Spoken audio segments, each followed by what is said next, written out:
take a bus tour? You can admit it. You're over. The first time I went to Ireland, I did one of those bus tours. You know, where they go around and they tell you all the stuff that's going on. You know. And so it was just the driver who was also the guy. His name was Matt Noonan. And so Matt, he talked about, if you were down the street over here, you'd see this and that. And so he took us to the Ring of Kerry. The Ring of Kerry, if many of you don't know, it's along the southwest corner of Ireland, and because of the Gulf Stream, you can actually see palm trees there, because all the stuff comes up along the way. But the day that we went, it was fogged in. You couldn't see past your nose. And it was an hour tour, which Pat Noonan took us down. And all the way along, he would go, if you could see right now to your left, you'd see these beautiful ocean waters. If you could, and he did it for an hour, and you couldn't see anything except what he was putting in your imagination. And when we got to Cork, which is a city where my ancestry supposedly comes from, he starts telling this story about Henry Ford, who had come to Cork to put up an auto factory. And so he met with the mayor and the editor of the newspaper, and after meeting and talking with him for a while, they asked him to contribute to the new hospital they were building in town. And he said, sure, I'll happily contribute. I'll give you 5,000 punts. And so after he left, the mayor and the editor were talking, 5,000 punts from a guy who owns all this stuff? And the editor said, I know how to handle this. So in the afternoon's newspaper, the headline was, Henry Ford donates 50,000 punts to the new hospital. And the next morning, the editor called and apologized to Henry Ford for getting it wrong. And Henry Ford knew he'd been taken, you know. He knew they'd got the better of him. He said, listen, that's okay. All I ask is that I get to put the inscription on the front of the children's hospital. And I said, okay. So as Matt Noonan drives us up in front of this massive hospital, there across the top, in big letters etched on the marble, it says, I was a stranger and you took me in.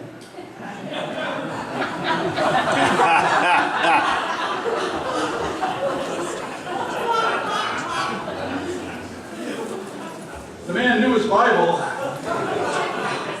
and also how to get two meanings out of it. I was a stranger and you took me in. How about you? Any of you remember being strangers? They look all pretty strange to me. I see a few people raise their hands. It's not easy to be a stranger. You remember that sinking feeling of being feeling a little lost because you're going to meet people that you never knew before, or if they like you, or how are they going to treat me? Would they talk to you? I have a friend who tells about going to this new congregation because, they were looking for a church. Anybody ever church shop? I have. But anyway, he said for the first 3 months, I would always go downstairs to the coffee hour. And it was in the basement. They had those poles, like a fitness basement. And he said for the first 6 months, I stood next to the pole and talked to it because nobody else would talk to me for 6 months. Now, you may want to stay away from the guy that's talking to the pole, but that was his understanding of what it meant to be welcomed into that church. But he stuck it out. He ended up being a financial person who knew his way around the money. So that was a good thing. But have you ever felt like that? Where you just didn't, I got it. Get used to my coming up, these things run to my head every once in a while. So my wife and I went up to Bangor, Mass to get on at the time there was a ferry that went across to the Canadian island out there. So it was Sunday morning before so we went to the First Congregational Church in Bangor. Now, I always always sit in the fourth row. I always like to make the ministers nervous, so I sit right in front of the pulpit, right about here. I would sit in that place here. So my wife and I go in and we sit down. I'm sorry, I'm not going to sit right now. Oh, maybe I will. Okay. So my wife and I go in and sit down, and it's 10 minutes before the service, and there's open spaces there, there's open spaces there, there's nobody in, right? A lady comes up to us and taps me on the shoulder. Sir, that's my pew. Would you mind moving? And then she showed me that the pew back here was open, so we got up and moved back there and sat down for the service. And then the service began. That row stayed empty. The lady sat across the room with her friend, and we're sitting there thinking, what's going on? And the people in the church are, or some saw it, and they said, try to apologize for it, Have you ever felt like you were a stranger? We felt strange there. Let me tell you. But sometimes being a stranger has benefits, right? Do not neglect, the letter writer says in Hebrews, to show hospitality to strangers. For doing so, some have entertained angels without even knowing it.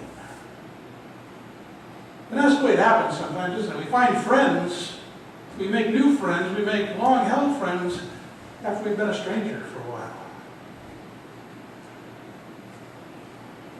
People who surprise us and prove to be those special angels in our lives often come in ways that are guised as strangers.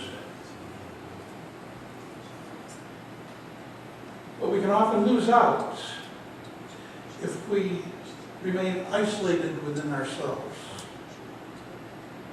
Never notice how new homes don't have porches on the front, all the porches on the back? Porches used to be on the front because everybody used to walk at night. Some of you remember that? And you talk to your neighbors on the porches. We were, one of our houses was in a large development of nice houses, and the people had these big playgrounds in their backyard, across the street from each other. They built up these things that cost them $15,000, $20,000, but their neighbors across the street were playing on their own playground for $15,000 or $20,000. Isolating each other, isolating children, all of this stuff leads to a place where you have to ask, do you really want to go there? Is that where you really want to be? Walk down the street, got headphones? Or earplugs? We're in danger of becoming too isolated in our lives, which makes a whole lot of people strangers to us. Clubs and churches are losing their place in society because many people, though they crave and need social contact, avoid it. We teach our children not to talk to strangers, which to me has raised up at least one generation of people who have lost their social interaction skills. They're now afraid to talk to people because they don't know how to say anything. We miss out on wonderful people who might just be the angels we need in our lives. Now, I retired 3 months ago tomorrow, and I didn't like it at all. My wife told me, you're not going to like this. She retired in January. She said, you're not going to like this. You don't have enough hobbies to keep you busy. I didn't like it. But they gave a party for me before I left, and they were at a restaurant, and they said, does anybody like to say anything? And this one young woman who's 30-something, her name Nicole, and she got up. Now, Nicole is a very quiet person, and I was totally surprised that she would stand to speak. And she gets to the microphone and she started crying, which really jarred me because she was a very happy kind of person. And she said, when we came here 4 years, I didn't grow up in a church. I never went to church. I didn't understand anything about church. And we'd been to other churches, and they didn't want us there. Her partner, she's lesbian, and they had a baby. She says, but when we came here, this church said, you're just one of us. You're just who we are. We want you to be here. And she said, with tears running down, she couldn't explain how happy she was that a church welcomed her, because she had felt like a stranger in so many churches before that. And she is the sweet soul that makes people smile on Sunday morning. You know?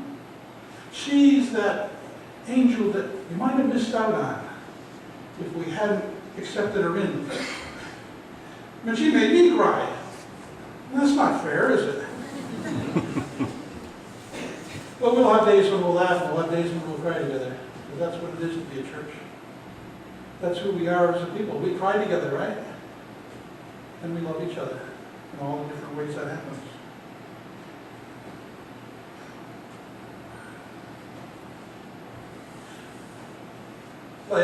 Anybody, you sing what a friend we have in Jesus, right? Well, we all friends, right? Okay. Many of us like that calm relationship we get with Jesus. We like to have that personal relationship. And many of us claim a close relationship to Jesus. The irony, however, is that if we read the scriptures closely, we recognize that we really have a man here who remained a stranger to those he met. He was an enigma to his parents. His parents didn't know what to do with him. You know? He said he was without a hole or a nest to call home. His hometown showed hostility when they came back and he had to leave. He was this hard-to-understand teacher to his students.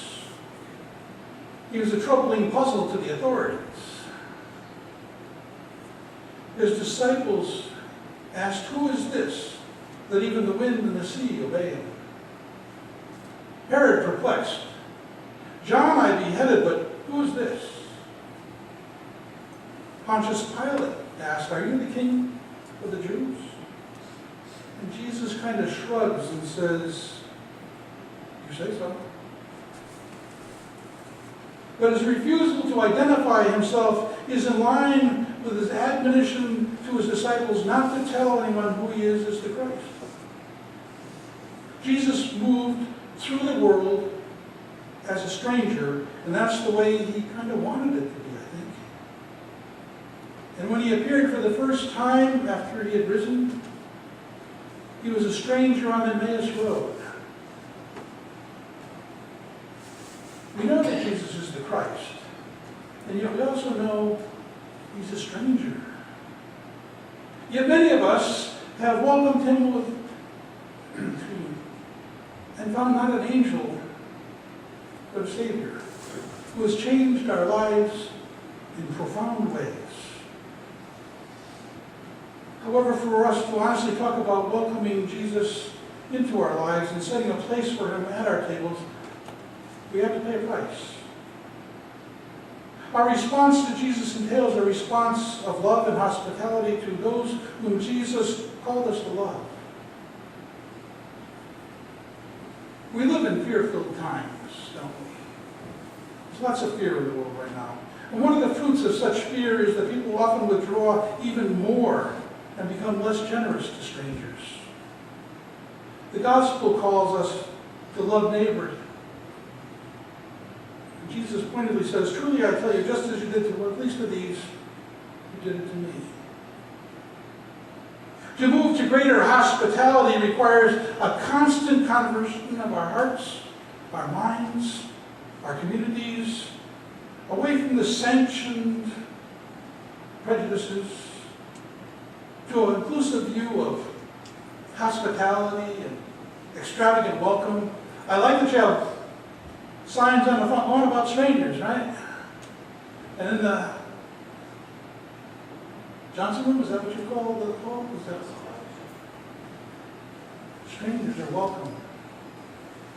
That is something important to hold tightly to, because that is an important way of living as a church, to move to that greater hospitality. Every time we say the Lord's Prayer, We ask for God's kingdom to come. And as with all things having to do with that inbreaking of the kingdom of God, the way things are already is being challenged by signs of the way things could be. Well, no story. In Germany, after World War II, some American soldiers were cleaning up a large cathedral which had been hit by a bomb.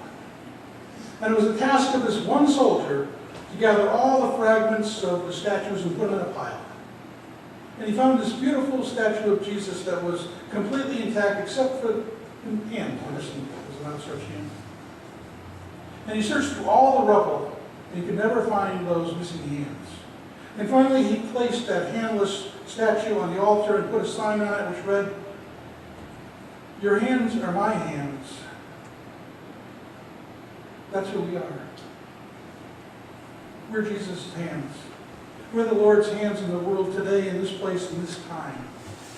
A place that feeds God's children and sorts through all kinds of healing. We are God's hands who see people who are oppressed. We are God's mouth to proclaim the good news of salvation and denounce the wrongs that are going on. We are God's hands to lift up the downtrodden and the fallen. We, the strangers, are among us. We are the body of Christ, here, now, in this place, in this time. And the one who gathers us in his name needs us evermore. Today and every day, Jesus asks our commitment to caring. So let the work of our lives,